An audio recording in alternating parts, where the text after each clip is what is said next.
went the cock, the mouse, and the little red hen. Let's see if I can get this to... Oh. Try and turn the page. Alright, Mommy's going. Once upon a time there was a hill, and on the hill there was a pretty little house. It had one little green door and 4 little windows with green shutters, and in it there lived a cock, a mouse, and a little red hen. You guys checking out the other books? On another hill close by there was another little house. It had a door that wouldn't shut, and all the paint was off the shutters. And in this house there lived a bold bad fox and 3 bad little foxes. One morning these 3 bad little foxes said to the big bad fox, "Oh, father, we're so hungry." Big fat bad fox shook his head, for he was thinking.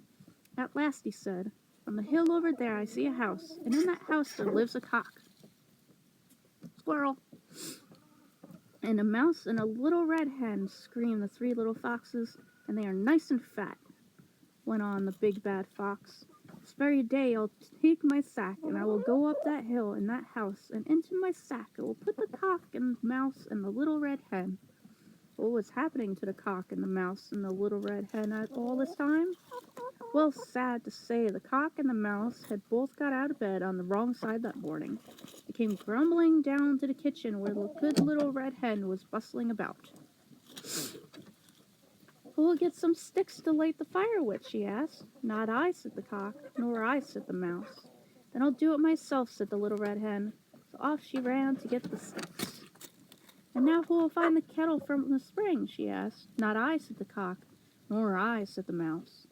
"Then I'll do it myself," said the little red hen, and off she ran to fill the kettle. What's up, Bessie? And and who will get the breakfast ready?" she said. "Not I," said the cock. "Nor I," said the mouse. "Then I'll do it myself," said the little red hen.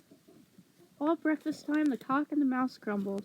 The cock upset the milk jug, and the mouse scattered crumbs upon the floor.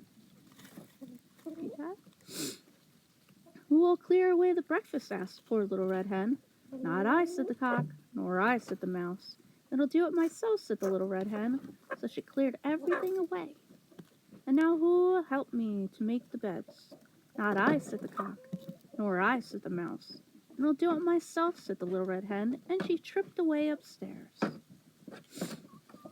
But the lazy cock and mouse each sat down in a chair by the fire, and soon fell fast asleep. Now the bad fox had crept up the hill, and if the cock and mouse hadn't been asleep, they would have seen him peeping in at the window. "Rat-tat-tat!" the fox knocked at the door.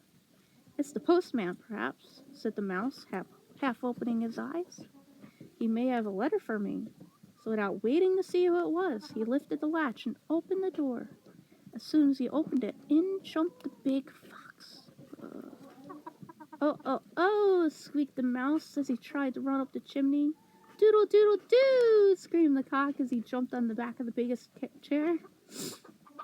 But the fox only laughed, and he took the little mouse by the tail and popped him into the sack, and seized the cock by the neck and popped him in too. And the poor little red hen came running down the stairs to see what all the noise was about, and the fox put her into the sack with the others.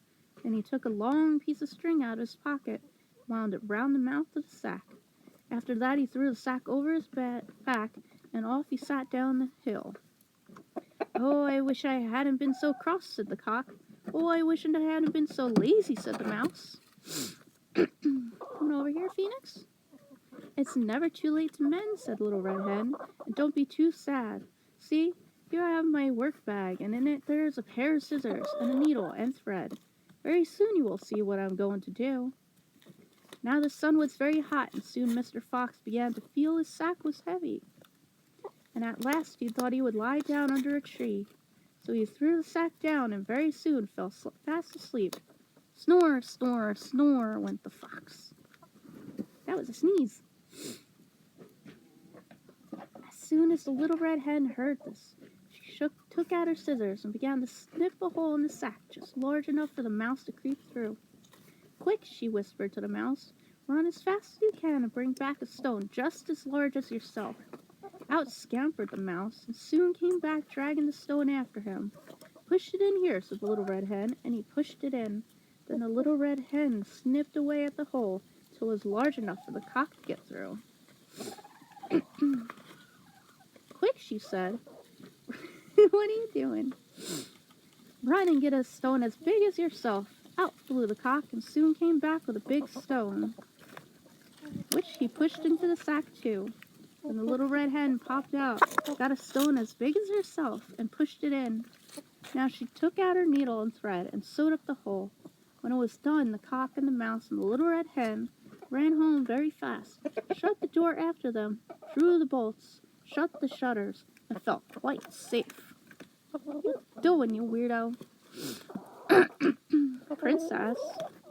The bad fox lay fast asleep under the tree for some time, but at last he awoke. Dear, dear, he said, rubbing his eyes, and then looking at the long shadows in the grass. How late is it getting? I must hurry home. So the bad fox went groaning down the hill till he came to a stream. Splash in went one foot, splash in went one another. But the stones in the sack were so heavy that at the very next step, down tumbled Mr. Fox into a deep pool. Soon the fishes carried him off to their fairy caves and kept him a prisoner there, so he was never seen again. And the 3 greedy little foxes had to go to bed without any supper. I know, Halo. But the cock and the mouse never grumbled again. They lit the fire, filled the kettle, laid the breakfast, and did all the work. While the good little red hen had a holiday. No foxes ever troubled them again, and they are still living happily in the little house with the green door and green shutters, which stands on the hill. To the bad foxes. Was that good? Was that good? Are you happy?